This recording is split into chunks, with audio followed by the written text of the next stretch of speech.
पूज्य बाबा जो मेरे दाई बगल में बैठे हैं, इनको भी नमन। परम आदरणीय सत्संग प्रेमी महानुभाव, पूजनीय माताओं तथा भक्ति मती बहनों, आज हम लोगों ने पाठ में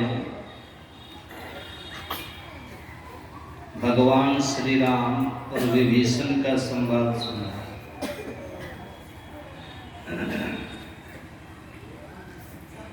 भगवान श्री राम भगवती सीता का उद्धार करने के लिए लंका की तरफ प्रस्थान करना चाहते हैं।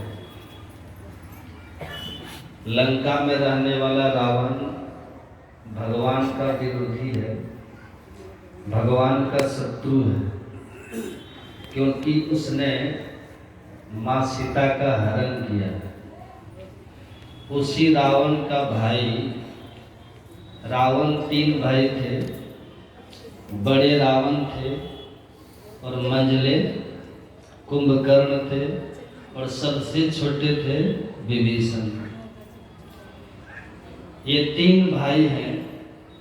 रावण तो लंका के राजा ही है और कुंभकर्ण के लिए तो आप लोग को मालूम होगा, वो 6 महीना सोता था और एक दिन जगता था। और जैसे वो जगता था तो जगते ही महिष और मदिरा भैंसा खाता था और शराब पीता था। कितना शराब पीता था? लिखा है रामायण में, कोटि घट। कोटि का मतलब होता है करोड़।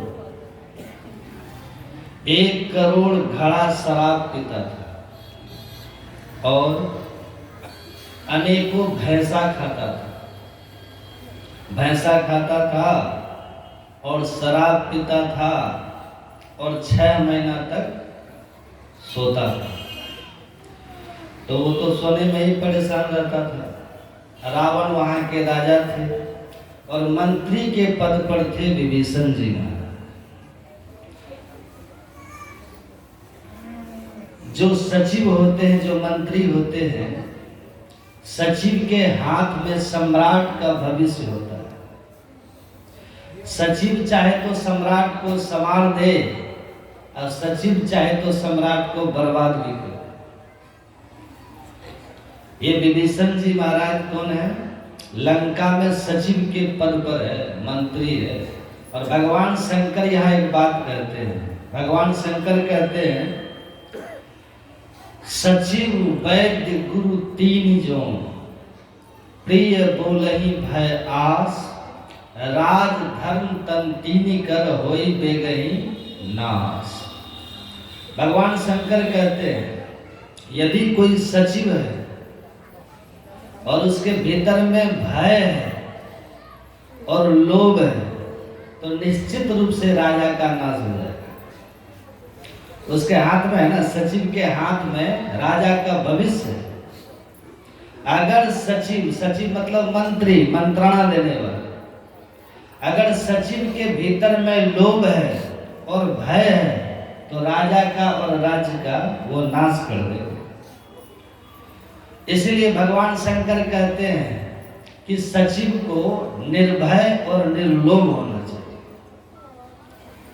ऐसे ही थे विभीषण जी महाराज।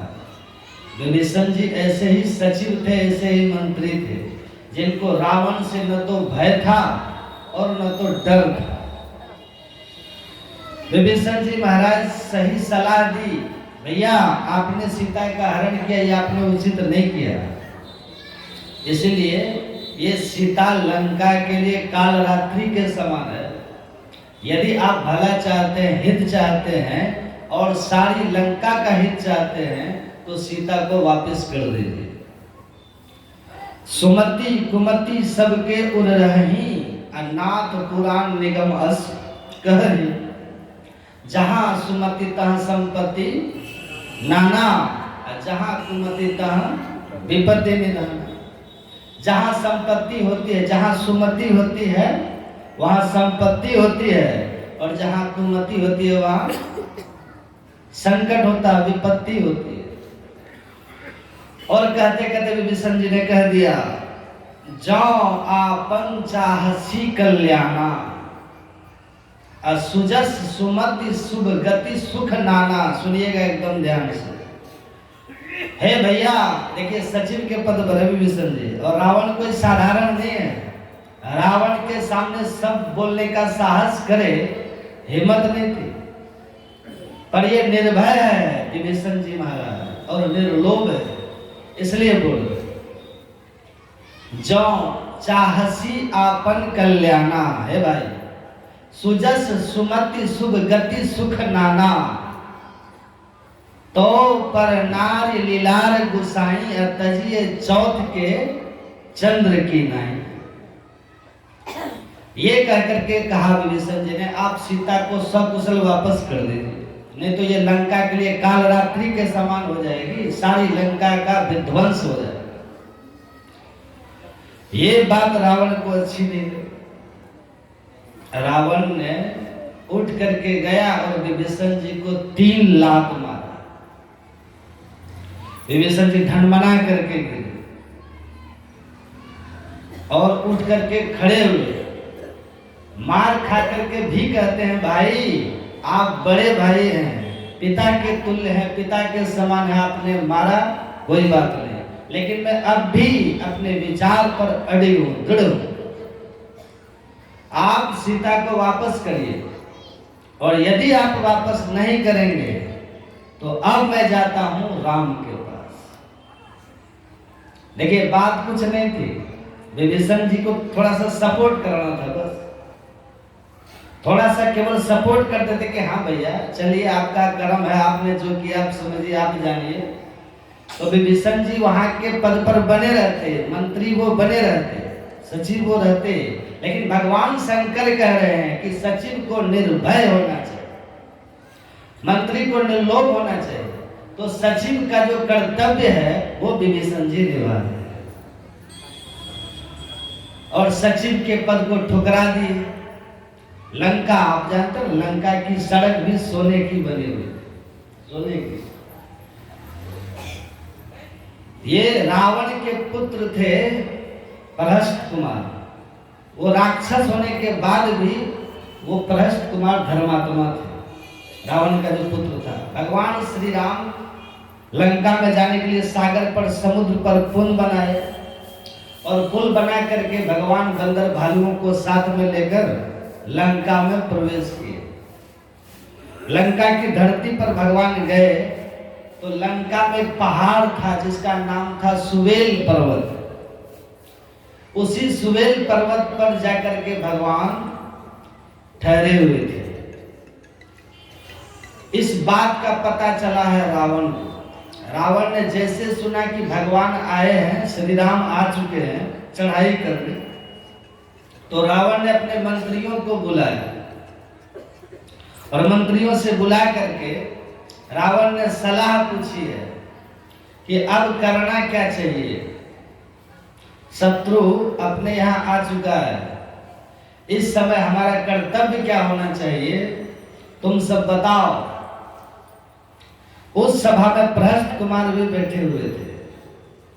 सभी मंत्रियों ने एक स्वर में कहा कि हे लंकेश, आपको घबराने की कोई जरूरत नहीं है, क्योंकि यहाँ जो भी आए हुए हैं ना चढ़ाई करने के लिए, वो सबके सब बंदर और मनुष्य है, और ये बंदर मनुष्य तो आपका भोजन ही है, इसका भक्षण आप करते हैं, इनसे डरने की आपको आवश्यकता नहीं।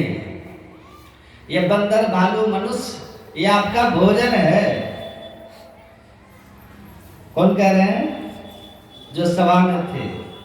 ऐसा जब मंत्रियों ने कहा तो प्रहस्त कुमार वहां खड़े हो गए, और खड़े होकर के प्रहस्त कुमार कहते हैं कि पिताजी, ये जितने आपके मंत्री लोग हैं ये सब ठकुर सुहाती कह रहा है।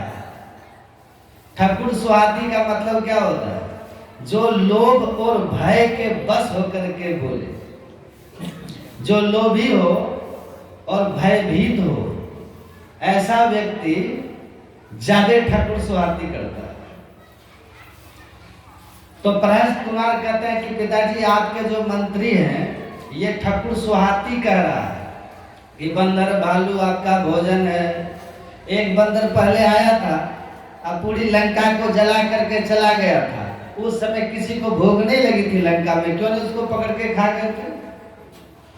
अकेले पूरी लंका को जला करके चला गया पर किसी ने कुछ नहीं कर सका और आज कह रहे कि भोजन है। पिताजी ये सब ठकुर स्वार्थी कर रहा है, इनकी बातों पर विश्वास मत करिए। कौन कह रहे हैं? रावण का बेटा। और वहीं पर भगवान शंकर कहते हैं, अभी सुन लेते पाठ में, सचिव वैद्य गुरु तीन जो प्रिय बोलहि भय आस राज धर्म तन तीनी कर होई बेगही नाश। भगवान शंकर यहाँ कहते हैं यदि कोई मंत्री है और वैद्य है और गुरु है, ये तीनों अगर भय से और लोभ से कोई बात बोले, सचिव होगा तो राज्य का नाश हो जाएगा और वैद्य होंगे तो शरीर का स्वास्थ्य का नाश कर देगा और गुरु होंगे तो धर्म का नाश हो जाएगा। इसलिए भगवान शंकर कहते हैं इन तीनों को निर्लोभी होना चाहिए और निर्भय होना चाहिए। मंत्री, सचिव और गुरु, इनके भीतर भय नहीं होना चाहिए, लोभ नहीं होना चाहिए।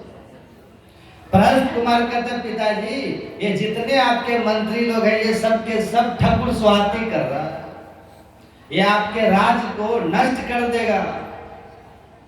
एक कोई व्यक्ति था, उसके पास था हाथी।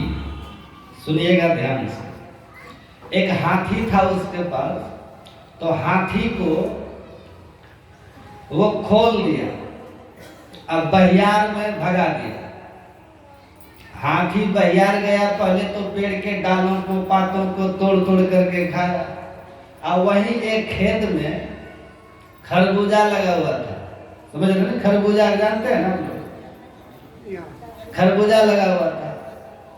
तो हाथी पहले डाल पात को खाते खाते उसी खेत में चला गया और एक खरबूजा को सूंड से तोड़ लेता है हाथी। कितना बड़ा होता है खरबूजा? बड़ा बड़ा होता है ना। एक खरबूजा को हाथी ने तोड़ लिया और तोड़ करके मुंह में लिया और जैसे वो निगल रहा था कि निगलने में उसके कंठ में जाकर के खरबूजा फंस गया। अब ऐसा फंसा न तो ऊपर आवे न तो नीचे, वही फंस गया, जाम हो गया गला हाथी का। अब हाथी न कुछ खाए न कुछ पिए, उसको परेशानी हो गई। तो शाम में जब घर गए हाथी वाले ने देखा अरे हाथी तो कष्ट में है, ये न तो कुछ खाता है न तो कुछ पीता, हाथी परेशान है। हाथी वाले ने छू करके देखा उसके गला को, तो थोड़ा कड़ा लगा, क्योंकि भीतर में खरबूजा है ना, तो छू करके देखा तो कड़ा लगा। डॉक्टर को बुलाया, तो डॉक्टर आकर के डॉक्टर ने भी जांच की, छू करके देखा तो सही में वो कड़ा लगा। कड़ा लगा तो डॉक्टर ने कहा कि देखिए लगता हाथी को ट्यूमर हो गया, इसको गांठ हो गई है। अब इसकी पहले हम कुछ दवाई चला देते हैं, इंजेक्शन चलाते हैं, अगर ठीक नहीं होगा तो फिर इसका ऑपरेशन करना पड़ेगा। कहा ठीक है। अब दवाई चल रही है, इंजेक्शन चल रहा है, कई दिन तक चला पर वो ठीक कभी होगा? हाथी जो उतना मजबूत था हाथी, अब अन्न के खाए बिना और पानी के बिना कमजोर होने लगा। सप्ताह 10 दिन होते होते हाथी बिल्कुल कमजोर हो गया। हाथी वाले परेशान, डॉक्टर भी परेशान, कहा इसका ऑपरेशन के सिवा दूसरा कोई उपाय नहीं। तो डॉक्टर ऑपरेशन की तैयारी कर रहा है। इतने में जिस व्यक्ति के खेत में हाथी गया था ना, जिसका खरबूजा था खेत, उस व्यक्ति को पता चला कि उसका हाथी बीमार हो गया। मेरे खेत में जो हाथी आया था ना वो बीमार हो गया। तो जा करके वो भी देखा, अछूछा करके देखा तो वो गला सही में कड़ा लगा। तो वो बात समझ गया खेत वाला कि ये मेरे खेत में हाथी आया था, खरबूजा तोड़ के खाने का प्रयास किया होगा और वही खरबूजा इसके गला में अटक गया। तो वो खेत वाला कहता है हाथी वाले से कि भाई साहब आप टेंशन मत लीजिए, हम आपके हाथी को ठीक कर देंगे, स्वस्थ कर देंगे। कहा ये तो अच्छी बात है, कैसे करिएगा? कहा कि बस एक मोटी सी रस्सी मंगाइए और 2 पत्थर मंगाइए, इसी में ठीक हो जाएगा आपका हाथी। कहा ठीक है, मंगाते हैं। मोटी सी रस्सी मंगा करके हाथी के पैरों में रस्सी बांधा और कुछ लोग मिलकर के हाथी को गिरा दिया। अब फिर 2 पत्थर है, एक पत्थर को रखा गला के नीचे और दूसरा पत्थर से 2-4 पत्थर मारा तो भीतर जो खरबूजा था वो फूट गया। हाथी का चमड़ा मोटा होता है ना, जैसे 2-4 पत्थर जोर से मारा तो खरबूजा उसका फूटा, उसको हाथी निकल गया। निकला तो गला पूरा फ्रेश हो गया, मुलायम हो गया। अब हाथी स्वस्थ हो गया। अब वो हाथी वाले ने उसको बहुत इनाम दिया। ऑपरेशन से आपने बचा लिया, इतना खर्च हो जाता उससे आपने बचा लिया, तो चलिए हम इतना आपको इनाम दे देते। एक व्यक्ति बगल में खड़ा होकर के सब तमाशा देख रहा था। अब उसके मन में होता है कि ये तो बड़ा अच्छा उपाय है, एक रस्सी रखो अब पत्थर रखो 2 और घेग फुल्ली, गांव घर में क्या कहते हैं घेग, एक घेग को ठीक करो। हाथी का जो घेग है ना फूला था, गांव घर में घेग फुल्ली बोलते हैं, और उसको ट्यूमर। कहा कि बस ये घी फुल्ली ये ट्यूमर को ठीक करो और पैसा ढेर मिलता है। अब वो व्यक्ति लोभ से, देखिए लोभ है भीतर में, वैद्य है ना, लोभ से बन गया वैद्य। अब वैद्य बन करके रस्सी लिया और 2 पत्थर झोला में भर के गांव गांव घूम रहा है, घेग ठीक करा लो, घेग ठीक करा लो, गांव गांव घूम रहा है। अब भीतर में क्या है? लोभ है। अब बन क्या गया है? वैद्य। अब भगवान शंकर यहाँ क्या कहते हैं? सचिव वैद्य, वैद्य सचिव वैद्य गुरु 3 जो, प्रिय बोलहि भय आस, राज धर्म तन 3 कर होई बेगही नाश। अगर वैद्य होगा तो शरीर को, स्वास्थ्य को नष्ट कर देगा। घूम रहा है, कई गांव घुमा, संजोग से एक गांव में एक बूढ़ी माई का घेग खुला हुआ था। उसको मालूम था, वो उसी बूढ़ी के घर के पास जाके खड़ा हो गया, कहता घेग ठीक करा लो, घेग ठीक करा लो। उसका बेटा सुना कि घेग ठीक करने वाला आया है, निकल करके बाहर आता है, पूछता है क्या बात है? ये कहते देखिए हम वैद्य राज हैं, डॉक्टर हम वैद्य हैं, क्या करते तो हम घेग ठीक करते हैं, वही गला घेग ठीक करते हैं। कहा अच्छा कितना फीस है आपका? कहा कि जो कुछ दे दीजिएगा रख लेंगे। उनको पता था कि जब हाथी को ठीक करने में उतना रुपया, हजारों रुपया दिया, तो हमको भी तो कुछ आधा भी तो मिलेगा। लोभ भीतर में है वैद्य को। कहा तो ठीक है, मेरी माँ को ठीक कर दीजिए, मेरी माँ का बरसों से घेग खुला हुआ है। कहा हाँ ठीक हो जाएगा, आप टेंशन मत लीजिए, हम ठीक कर देंगे। कहा तो ठीक है, आ जाइए। वो घर जाते हैं, कहा ले आइए माता जी को, किधर है? बूढ़ी को लाते हैं।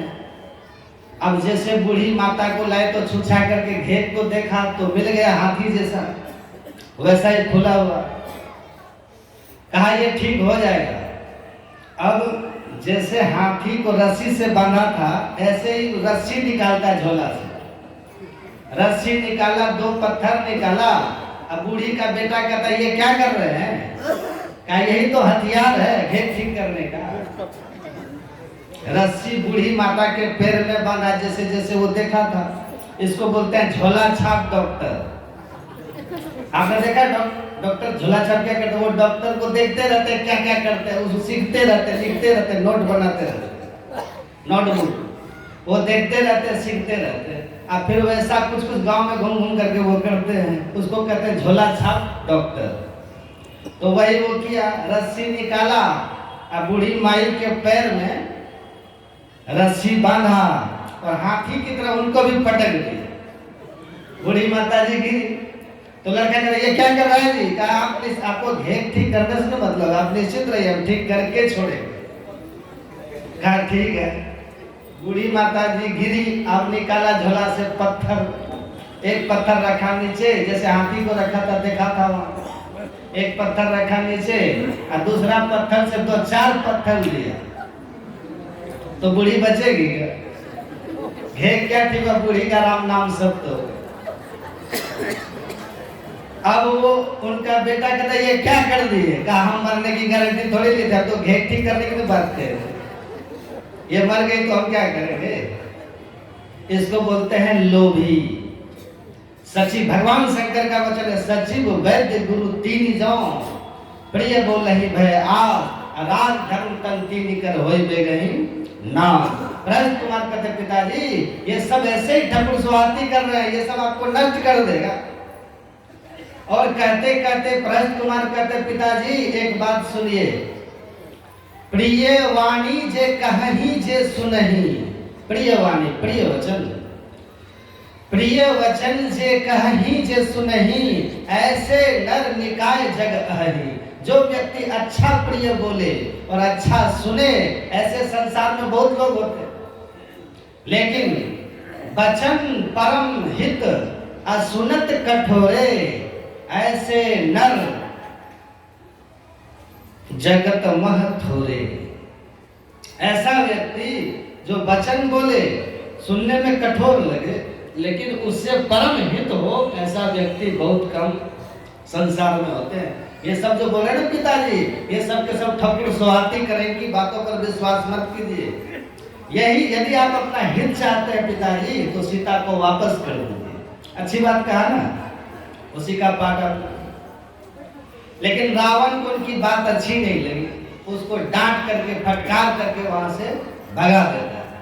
इतने में वहां पर भगवान का दूत भेजा हुआ अंगद जी आए। कौन आए? अंगद जी आते हैं, और अंगद जी आकर के रावण को बहुत समझाते हैं। रावण से कहते हैं देखो, राम से बैर मत करो, शंकर सहस विष्णु अज तो ही, राखी न सकहि राम कर द्रोही। अगर राम से द्रोह करोगे तो ब्रह्मा विष्णु महेश भी तेरी रक्षा करने में सक्षम नहीं होंगे, इसलिए तुम सीता को वापस कर दो। और सुनो, युद्ध की बात करते हो, तुमको मारना क्या? तुम तो पहले से मरे हुए हो, तुमको मारेंगे क्या? और वहीं पर अंगद जी ने कहा कि रावण 14 प्रकार का व्यक्ति जीते जी मरा हुआ होता है। 14 प्रकार का नाम गिनाया। अंगद जी ने कहा ये जो 14 प्राणी है जीते जी मुर्दा है। कौल काम बस कृपिन विमूढ़ा, अति दरिद्र अजसी अति बूढ़ा, सदा रोग बस संतत क्रोधी, विष्णु विमुख श्रुति संत विरोधी, तनु पोषक निंदक अगखानी, अजीवत सम समान प्राणी। सब कहते हैं मुर्दा को। अंगद जी कहते हैं रावण ये जो 14 प्रकार के व्यक्ति होते हैं ना, ये सब के सब जीते जी मुर्दा है। 14 प्रकार में पहला कौन है? पहला अंगद जी कहते हैं जो वाम मार्गी होते हैं। वाम मार्गी किसको कहते हैं? वाम का अर्थ होता है उल्टा, जो उल्टा चलने वाले हो। और वाम एक ऋषि का भी नाम था जो पंच मकार चलाया उन्होंने।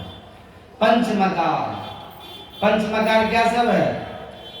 पंच मकार में पहला है शराब, मध्य, मध्य है, मांस है, मेन है, मुद्रा और मैथुन।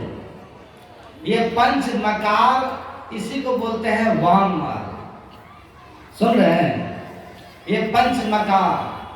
अंगद जी कहते हैं जो व्यक्ति शराब पीते हैं, जो मांस भक्षण करते हैं और मछली मारते हैं, ऐसे वाम मार्गी, अंगद जी कहते हैं वो तो पहले से मरा हुआ है, उसको क्या मारेंगे? और रावण क्या खाता था? रावण मांगे कोटि घट, मद और महिष अनेक। मैंने पहले कहा ना, रावण शराब पीता था और भैंसा खाता था, यही उसका भोजन था। रावण मांगे कोटि घट, मद और महिष अनेक। तो अंगद जी कहते हैं ऐसे भक्षण करने वाले को ये मद्य मांस मछली ये सब खाने पीने वाले तो पहले से मरा हुआ है और तुम वही हो, हम क्या मारेंगे तुमको।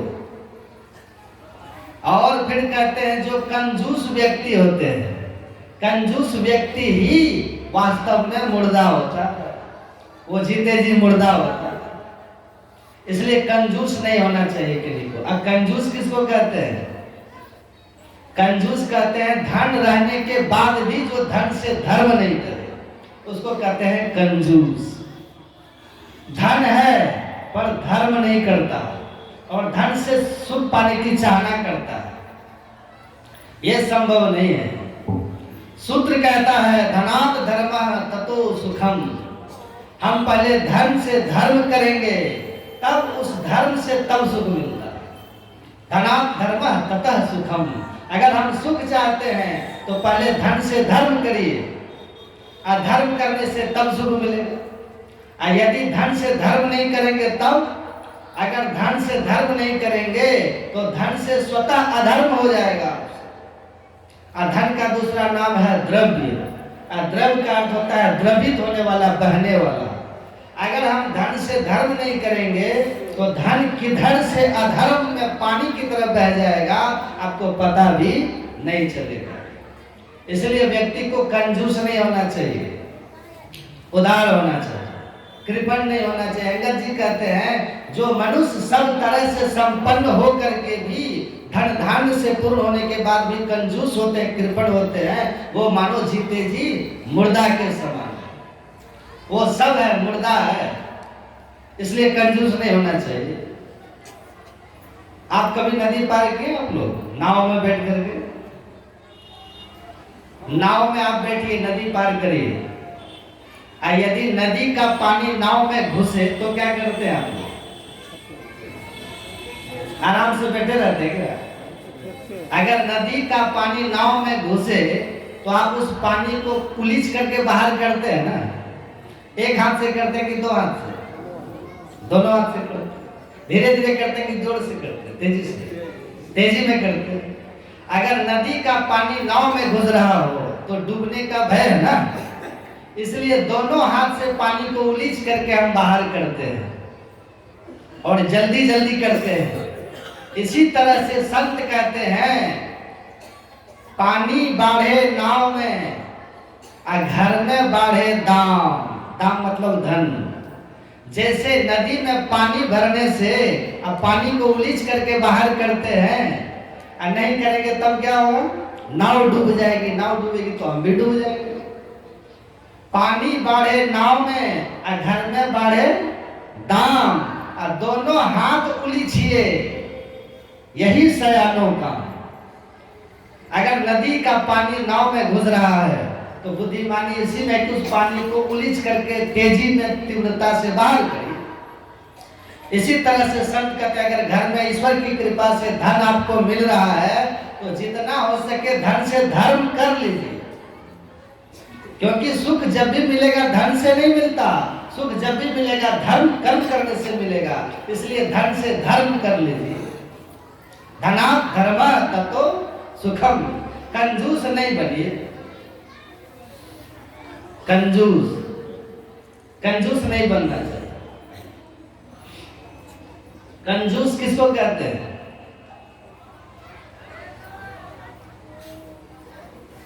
कंजूस कहते हैं पास में सब कुछ है, धन है, और तब भी धर्म करने का भाव नहीं जगा, उसको कहते हैं कंजूस, कहते हैं कृपण।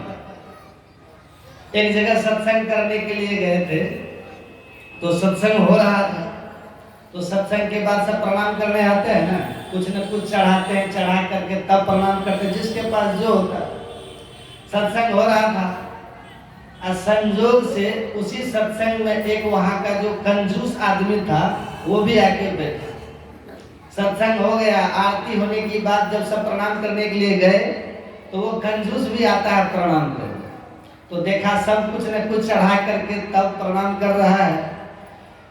उनके मन में होता है कि सब दे रहा, हम नहीं देंगे तो प्रतिष्ठा का सवाल है ना, समाज में गांव में हमारी प्रतिष्ठा है, सब दे रहा है, हमें भी कुछ देना चाहिए। तो अपने जेब से 1 रुपया का सिक्का निकालता है। हम भी चढ़ा के प्रणाम करेंगे, और सब प्रणाम कर करके चले जा रहे हैं। वो व्यक्ति आगे आए, अब आगे आगे खड़े हो गए, आगे आगे, और सिक्का जो था ना हाथ में जो रखा हुआ था चढ़ाने के लिए, उसको ऐसे देखे, फिर मुट्ठी खोल के फिर बंद कर ली, ऐसे खोल करके देखे फिर बंद कर ली। और पीछे वाला लोग कहते भाई साहब जल्दी करिए, हमको भी प्रणाम करना है ना। ये कहता ठहरिए ठहरिए, अभी मुट्ठी को खोले, देखे फिर बंद कर दे, देखे बंद कर दे। क्या हो रहा है ये? वो व्यक्ति कहता है क्या कहे भाई साहब, ये सिक्का तो चढ़ना ही नहीं चाह रहा है। कहा क्यों, क्या हो गया? कहा देखिए ना रो रहा है। कहा गर्मी का समय तो पसीना छूटेगा ना, कस के जो पकड़ा था तो कस के पकड़ने से, मुट्ठी बांधने से पसीना जो छूट रहा था, तो कहा कि सिक्का रो रहा है। ऐसा करना चाहिए? इतना कंजूस नहीं कहते, इसी को कहते हैं कृपण। अंगद जी कहते हैं ऐसा व्यक्ति मुर्दा के समान होता है।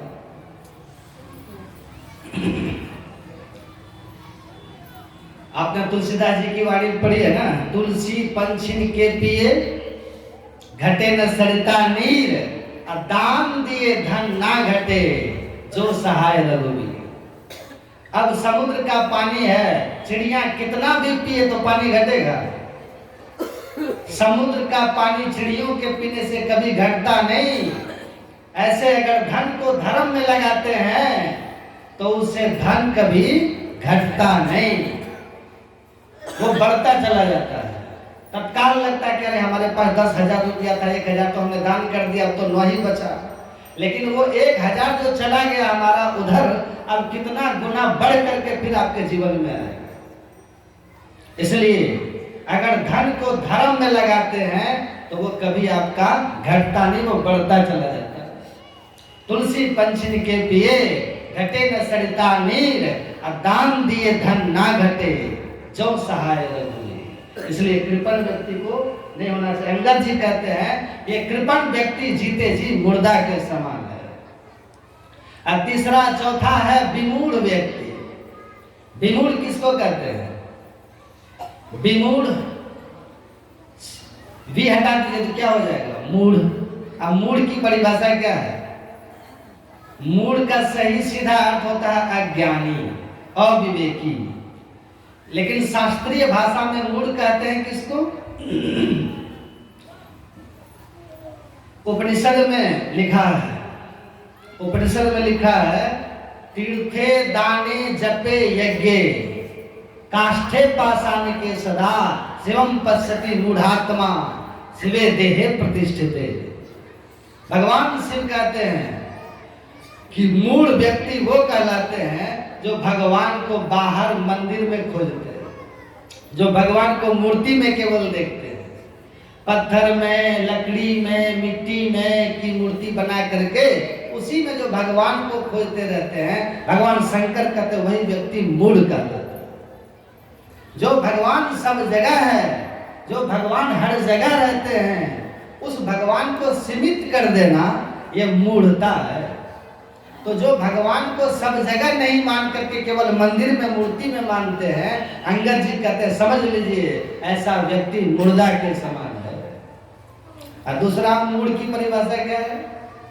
तुलसीदास जी कहते हैं काम क्रोध मद लोभ रत गृहासक्त दुख रूप, अते कि में जाने रघुपति ही मूढ़ पड़े तम को। तुलसीदास जी कहते हैं जो अंधकार रूपी कुआं में पड़ा हुआ है वो मूढ़ कहलाता है। अंधकार रूपी कुआं किसको कहते हैं? हमारे गुरु महाराज कहते हैं जग तम कूप बड़ा ही भयंकर। जग तम कूप, तम मतलब अंधकार, कूप मतलब कुआं। तो तुलसीदास जी कहते हैं जो अंधकार रूपी कुआं में पड़ा हुआ है वो मूढ़ के समान। अंधकार रूपी कुआं है क्या? तो हमारे गुरु महाराज कहते हैं जग तम कूप बड़ा ही भयंकर। ये तम कूप क्या? अंधकार का कुआं क्या है? जग तम कूप बड़ा ही भयंकर, तन बीच घोर अंधारी। आंख बंद करके देखिए क्या दिखता है? घोर अंधकार दिख रहा है। तो घोर अंधकार में जब तक आप हैं तब तक हम मूढ़ बने हुए। मूढ़ का अर्थ होता है अज्ञानी, अविवेकी। किस क्षण कौन मरेगा किसी को पता है क्या? अभी यहाँ पर हम हैं, भविष्य में क्या होने वाला है, घंटा 2 घंटा के बाद क्या होने वाला है, ये किसी को पता नहीं। हम मूढ़ बने हुए, पांव पलक की सुधि नहीं है, करे कल की साज, अकाल अचानक मारसी ज्योति तर को बाल। भविष्य में क्या होने वाला है ये कुछ भी आपको हमको पता नहीं। पलक हम झपकाते हैं, पलक झपकाने में जो समय लगता है उतने समय के चौथाई हिस्से में भी क्या होने वाला है ये भी किसी को मालूम है क्या? ये कोई नहीं जानते। मूड बड़े हुए हम लोग बिल्कुल। इस नगरी में तिमिर समाना भूल भरम हर बार। अंधकार में जब तक हम हैं तब तक मूड बने हुए हैं। और मूड व्यक्ति से भूल भी होती रहती है, उसको भ्रम भी होता रहता है। तो अंगद जी महाराज कहते, अंगद कहते हैं कि ऐसे जो मूड व्यक्ति है उसको समझ लीजिए वो जीवत सम समानते प्राणी कौल काम बस कृपिन विमूढ़ा अति दरिद्र अजसी अति बूढ़ा सदा लोग बस संतत क्रोधी विष्णु विमुख श्रुति संत विरोधी तनु पोषक निंदक अगखानी अजीवत सब समानते प्राणी। अपने जीवन में कितना भी दुख हो उसको सहना चाहिए, तितिक्षु बन करके रहना चाहिए, सहन करना चाहिए, सहना चाहिए, उसका उपचार करना चाहिए, कुछ उसका प्रतिकार का यत्न करना चाहिए। लेकिन जब दूसरे के दुख को देखिए तब तो भीतर से द्रवित होइए, नहीं तो आप मुर्दा के समान है। हे प्रभु इसका दुख दूर हो जाए। यदि खुश होते हैं मन में तब क्या हुए? अच्छा, यहाँ कितने से व्यक्ति जो दूसरे को दुख को देख करके दुखी होते हैं, हंस रहे तो कोई नहीं है। ये भगवान दूसरे के दुख को देख करके दुखी, ये बड़ा सुकून है। अगर ऐसा भाव आ जाए ना मन में तो समझ जाइए साधुता के तरफ कदम बढ़ रहा है आपका। ये बहुत बड़ा सद्गुण है। एक व्यक्ति था ना, वो भगवान शंकर का भजन किया, मतलब तपस्या किया। तो तपस्या के फलस्वरूप उनको भगवान शंकर का दर्शन हुआ। तो भगवान शंकर बोले कि बोलो क्या चाहिए तुमको? तो कहा कि अब क्या माने, हड़बड़ा गया ना, अचानक भगवान प्रकट हुए, हड़बड़ा गया। कहता है ये प्रभु जरा सोचते हैं। तो सोचने लगा, तो बहुत बात सोचा, अब क्या मांगे। इधर से सोचते रहे, इधर से भूलते जा रहे। बहुत बार सोचने लगा, बहुत बात सोचने लगा। एक कॉपी कलम लिया और तब कॉपी कलम में लिख रहा है उसमें आटा चाहिए, चावल चाहिए, हल्दी चाहिए, धनिया चाहिए, जीरा चाहिए, वो लिख रहा है, लिस्ट बना रहा है। नमक चाहिए, वो लिस्ट बना रहा है। अब भगवान चुपचाप खड़े, अरे जल्दी बोलो क्या चाहिए। कहा ठहरिए भगवान, लिस्ट अभी पूरा नहीं हुआ। तब भगवान का डर लगता है बड़ा लोभी आदमी है। भगवान कहता सुनो एक काम करो। बोले क्या? 1 घंटा मैं तुमको देता हूँ। 1 घंटा ले, मैं जो अपने यहाँ तुम्हारे जो इच्छा होगी ना, इच्छा करना, घंटा को बजा देना, तुमको सब कुछ हो जाएगा। हाँ ये तो बहुत अच्छा है, दे दीजिए घंटा। वो घंटा ले लिया और जैसे चले भगवान कहते ठहरो। बोला क्या ठहरो? तो भगवान ने कहा 1 घंटा बजाओगे तुम जो चाहोगे सो तो तुमको हो ही जाएगा, लेकिन याद रखना तुम्हारे पड़ोसी को तुमसे दुगना हो जाएगा। जो तुम्हारा पड़ोसी होगा ना वो उसको तुमसे दुगना हो जाएगा। अब ये व्यक्ति कहता राम राम, ये कैसे होगा? तब किया हमने, कष्ट सहा हमने, इतने दिनों तक घर से अपनों से दूर रहा मैं, और दुगना पड़ोसी को हो गया। घंटा को घर में जाकर अलमारी में रख करके ताला बंद करके चला गया पंजाब, मतलब विदेश चला गया कमाने। और उधर बेचारे वो क्या गया, घर में पत्नी घर में परेशान। पता था पतिदेव को जो घंटा मिला ना भगवान शंकर का वरदान, उसमें चमत्कार है। पति उधर है, इधर पत्नी परेशान। तो पत्नी ने क्या किया, उसको नहीं रहा गया तो किसी लोहार को बुला करके कहा कि देखिए इसके भीतर में घंटा है, जरा निकाल दीजिए। घंटा को निकलवा लिया और घंटा लेके आंगन में खड़ी हो गई। कहती हे भगवान शंकर ऐसी कृपा करिए मेरा खूब बढ़िया घर बन जाए। पहले घर टूटा फूटा था ना, घर बन जाए ऐसी कृपा करिए। तो घंटा तो भगवान का दिया वरदान था, वो व्यर्थ तो नहीं जाएगा ना। जैसे घंटा पर लगाया चोट, और मन में कल्पना किया खूब सुंदर सा एक दिव्य महल भगवान शंकर की कृपा से बन करके तैयार। ये दंत कथा है। महल बनकर तैयार हो गया। अब पूरे गांव में जितने पड़ोसी थे सबके घर में दो दो मकान हो गए, सबके यहाँ दो दो बिल्डिंग बन के खड़ा हो गया तैयार। अब सब आश्चर्यचकित है। फिर कहता है भगवान रहने का तो हो गया, वैसी कृपा कीजिए एक पीने का पानी मधुर जल वाला कुआं भी हो गया। फिर मारा चोट तो खूब बढ़िया कुआं हो गया। इसके दरवाजे में एक कुआं, उधर सबके यहाँ दो दो कुआं हो गया।